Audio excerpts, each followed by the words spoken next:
The old philosopher, whose name was Martin, embarked then with Candide for Bordeaux.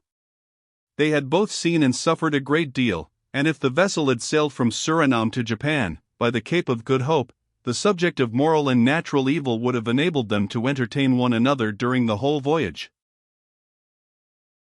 Candide, however, had one great advantage over Martin, in that he always hoped to see Miss Cunegonde, whereas Martin had nothing at all to hope. Besides, Candide was possessed of money and jewels, and though he had lost 100 large red sheep, laden with the greatest treasure upon earth, though the knavery of the Dutch skipper still sat heavy upon his mind, yet when he reflected upon what he had still left, and when he mentioned the name of Cunegonde, especially towards the latter end of a repast, he inclined to Pangloss's doctrine. "But you, Mr. Martin," said he to the philosopher, "what do you think of all this? What are your ideas on moral and natural evil?" "Sir," answered Martin, "our priests accused me of being a Socinian, but the real fact is I am a Manichaean." 21. "You jest," said Candide, "there are no longer Manichaeans in the world." "I am one," said Martin. "I cannot help it, I know not how to think otherwise." "Surely you must be possessed by the devil," said Candide. "He is so deeply concerned in the affairs of this world," answered Martin, "that he may very well be in me, as well as in everybody else, but I own to you that when I cast an eye on this globe, or rather on this little ball, I cannot help thinking that God has abandoned it to some malignant being. I accept, always, El Dorado. I scarcely ever knew a city that did not desire the destruction of a neighboring city, nor a family that did not wish to exterminate some other family.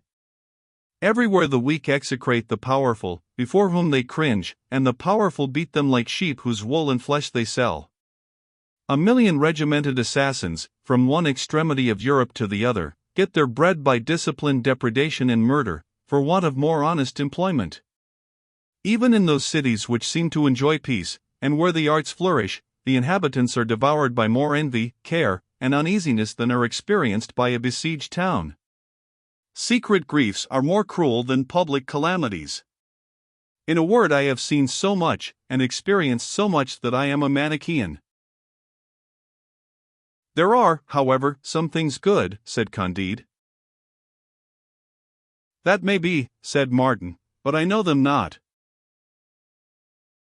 In the middle of this dispute they heard the report of cannon. It redoubled every instant. Each took out his glass. They saw two ships in close fight about 3 miles off. The wind brought both so near to the French vessel that our travelers had the pleasure of seeing the fight at their ease. At length one let off a broadside, so low and so truly aimed, that the other sank to the bottom.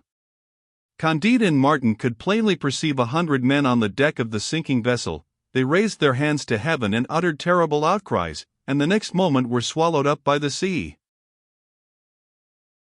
"Well," said Martin, "this is how men treat one another." "It is true," said Candide, "there is something diabolical in this affair." While speaking, he saw he knew not what, of a shining red, swimming close to the vessel. They put out the longboat to see what it could be. It was one of his sheep. Candide was more rejoiced at the recovery of this one sheep than he had been grieved at the loss of the 100 laden with the large diamonds of El Dorado. The French captain soon saw that the captain of the victorious vessel was a Spaniard, and that the other was a Dutch pirate, and the very same one who had robbed Candide. The immense plunder which this villain had amassed was buried with him in the sea, and out of the whole only one sheep was saved. "You see," said Candide to Martin, "that crime is sometimes punished.